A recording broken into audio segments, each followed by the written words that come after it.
Olá, meu amigo, minha amiga, muito obrigado por vocês estarem aqui no nosso Portal do José. Num país tão cheio de complexidades como o nosso, onde muitas coisas negativas mexem com o nosso emocional, a gente consegue, mesmo assim, encontrar coisas positivas e que nos dão esperança para a gente ter forças para mudar a realidade do nosso futuro, a realidade do nosso país.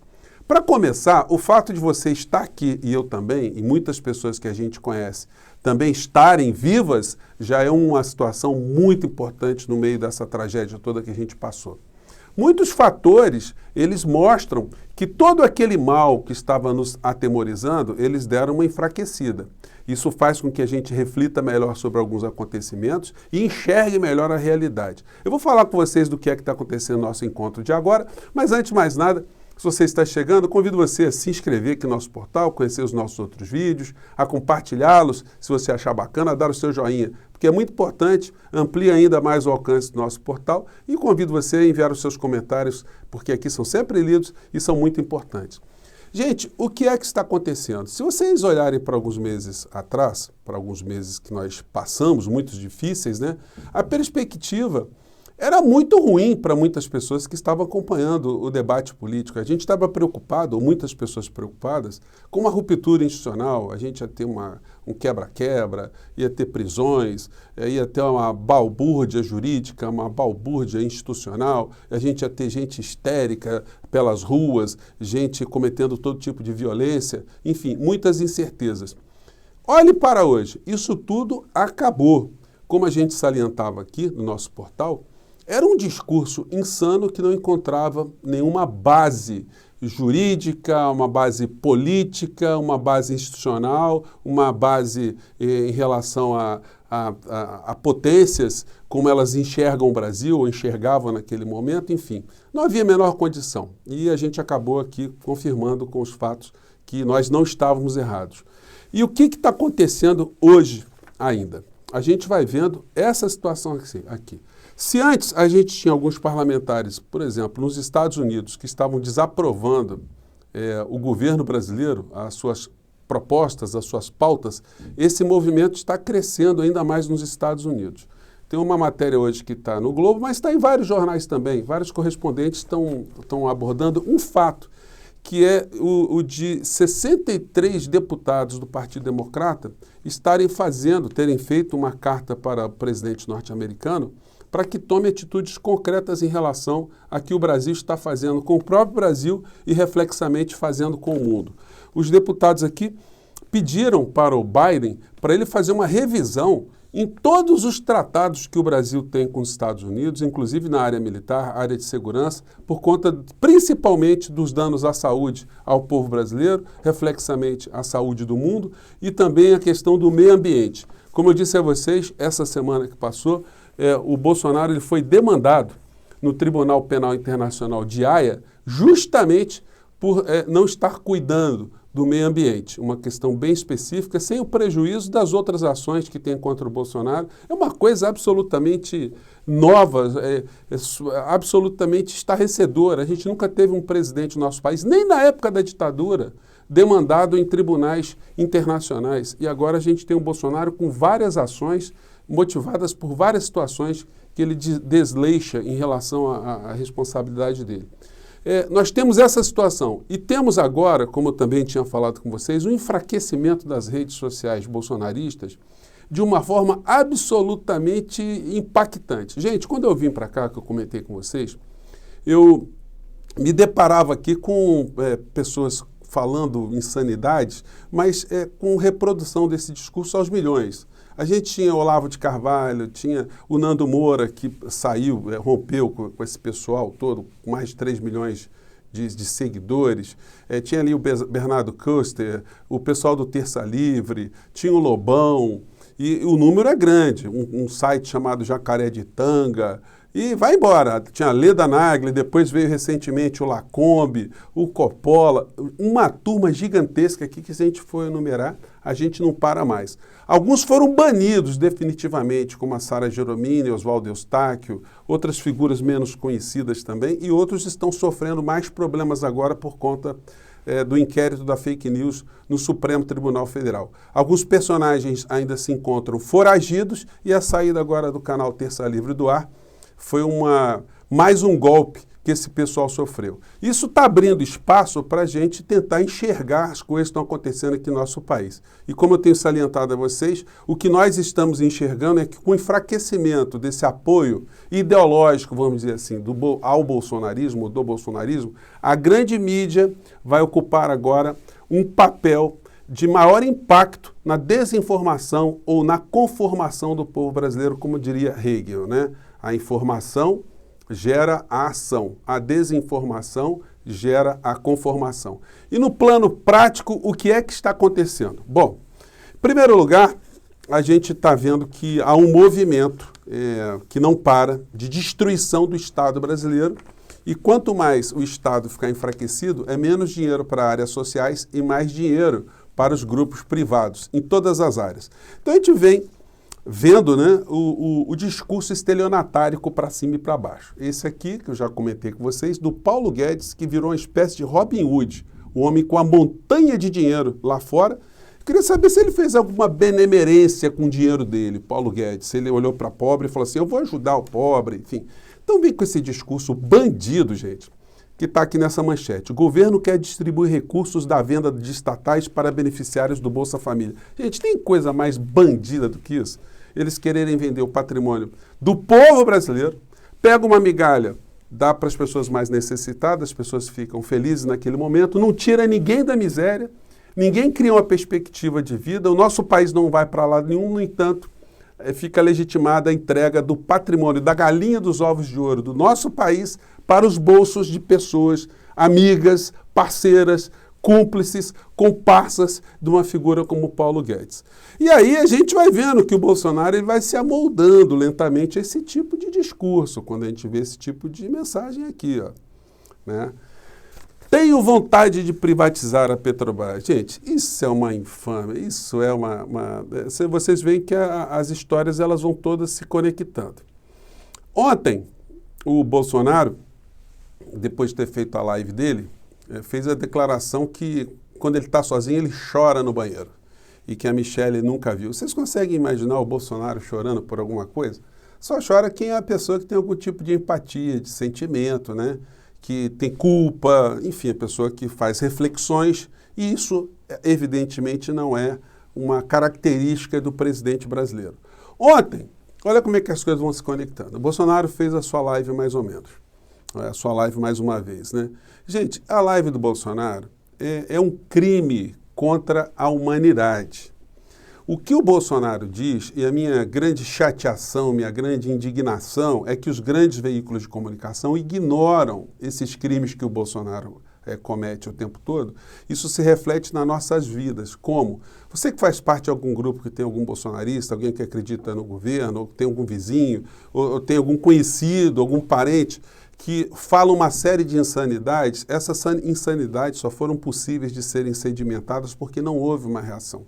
Ontem o Bolsonaro falou algumas aqui, eu não vou colocar nenhuma cena, porque muita gente já não aguenta mais ver a figura de Sua Excelência, né?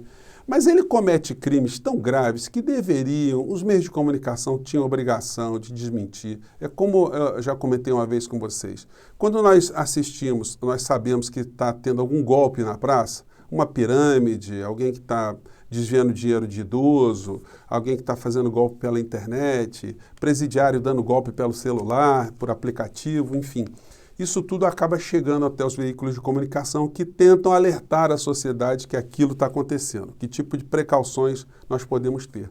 No entanto, quando o criminoso é um presidente da República, que perverte a realidade, que joga uma série de mentiras, que destrói o nosso tecido social, os meios de comunicação, eles fingem que não está acontecendo absolutamente nada.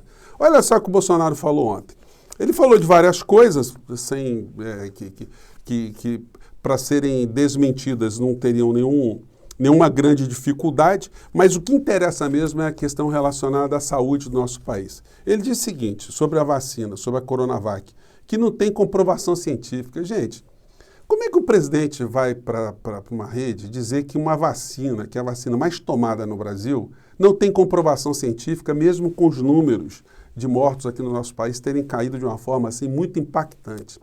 Como é que ele diz que não tem comprovação científica uma vacina que foi aprovada pela Anvisa, que foi extremamente criteriosa e extremamente rígida com a aprovação dessas vacinas? Então ele joga esse tipo de dúvida.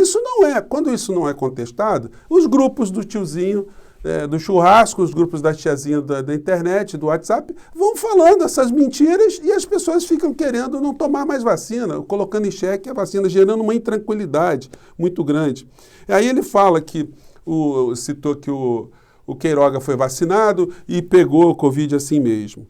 E ele acha que as pessoas, falou mais uma vez, que quem já contraiu a Covid não precisa se vacinar porque está muito mais blindado em relação à doença. E aí ele diz o seguinte: por que estão querendo que se tome mais vacina, mesmo as pessoas que já tiveram Covid? Isso é um lobby da grande indústria das vacinas, porque a vacina custa caro?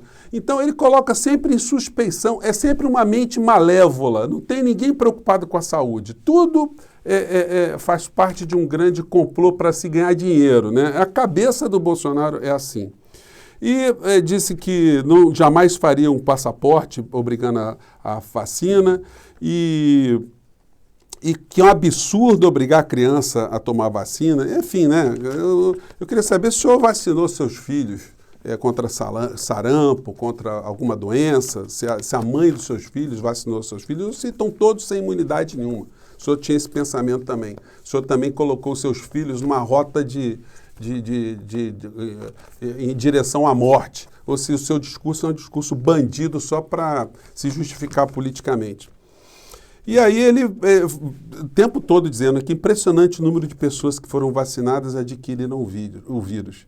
E falou do remédio novo que está sendo desenvolvido, que tem o mesmo princípio dos remédios que ele indica aqui, só que os remédios que vão vir agora serão com um preço muito superior e que vão comprovar aqui, comprovam que a teoria dos remédios imprestáveis, que ele infestou o povo brasileiro, que esses remédios aí de fato serviriam para alguma coisa.